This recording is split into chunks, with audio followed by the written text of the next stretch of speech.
Oftentimes, a quiche has a lot of elements to it. So it's not only that custardy goodness, but there are also vegetables, sometimes there's cheese, and sometimes there is also meat in the filling.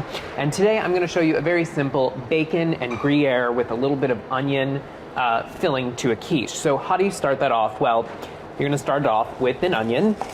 And it's important to know that whenever you're adding these mix-ins, as I like to call them, into your quiche filling, you want to make sure that you extract as much moisture out of the ingredients. Otherwise, what's going to happen if you put them in raw into your filling, all of that excess moisture is going to come out and create a watery filling. So I'm just going to chop these onions up and get them right into a saute pan here that I have over a medium-low heat with 2 tablespoons of butter. Just saute these. You don't need to get too much color. You're really just extracting the moisture. While these are sauteing, I'm going to start making the filling. Now, a quiche custard, as I like to call it, is really 2 components. It's eggs, and then there's also dairy that goes along with it.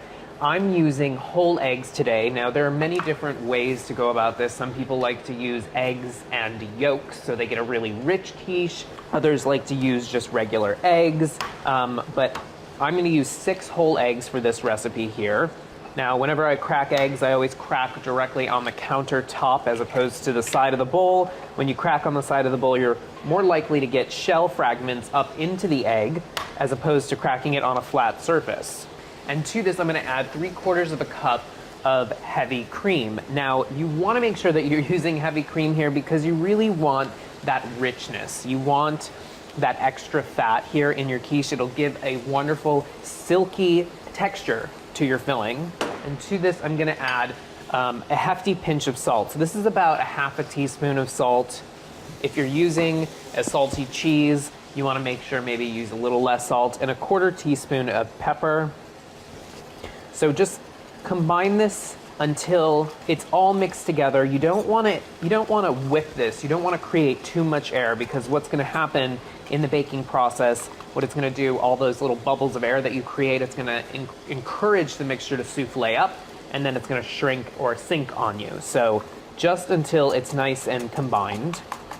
Now, of course, there is another component to quiche other than the filling, and that is the crust. A lot of people say you want to use a really sturdy crust for quiche, but I don't really think it matters so much what type of crust you use. You could use a phyllo dough for a quiche. That's really wonderful. You could use a pâte brisée, which is a basic pie dough, which is what I'm using today.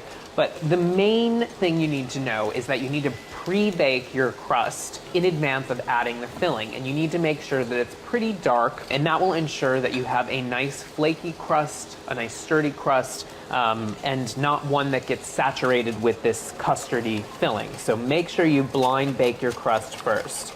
So this looks nice and good here. The onions are, whoop, they're getting a little brown, but you know what? It's a little bit of flavor. It'll be great. And now I'm just gonna turn off the heat. I'm gonna add a little bit of salt and pepper just to flavor these guys up. Let this cool before you add it to your custard mixture, because otherwise if it's too hot, it's gonna start cooking the filling, which you don't want it to do. So this will cool. I have my Gruyere cheese. This is about a cup of Gruyere cheese. You wanna use a cheese that has a little less free moisture, so be careful. You know, if you wanna use goat cheese, or if you want to use, I don't know, some people actually put cream cheese or ricotta cheese into their quiche filling, just use a lesser amount, because that has a lot of moisture, and again, it's going to create a runny filling. But I also have 3/4 of a pound of bacon, but have all this ready, and then once the onions cool, I'm going to combine the filling, and I'm actually going to go check on my crust now, which has been blind baking. Okay, so the crust I have here is nicely blind baked. You can see it's golden brown, and this just came out of the oven. Now, while it's still hot, a little trick I have, whenever I'm making a quiche, or if this is a custard tart or pie, take a little bit of egg white. This is just 1 egg white, and I'm frothing it slightly with a fork, and take a pastry brush and brush the egg white on the crust while it's still warm, and then let this cool. And what this does is it creates a seal right on top of the crust, and the custardy filling mixture will not seep into the crust and give you a soggy crust. It'll stay nice and crisp So, by the way, my oven was at 375 degrees. To blind bake the crust, you want to make sure that you turn it down to 325 so that it cooks the filling at a nice low temperature. I'm going to add the cooled onions right to the filling, the bacon right in. Now you could use bacon, you could use pancetta. If you wanted to chop up ham, that would be really great here as well. Just mix this together, and I'm going to add my Gruyere cheese. Now, I think I'm gonna add half and do something a little crazy. Just mix this together. And now, I'm gonna take the rest of the cheese here, sprinkle it lightly in the bottom. Again, when this melts down in the cooking process, it'll help to create a little bit of a barrier in between the crust and the filling. And now I'm gonna pour in this delicious filling.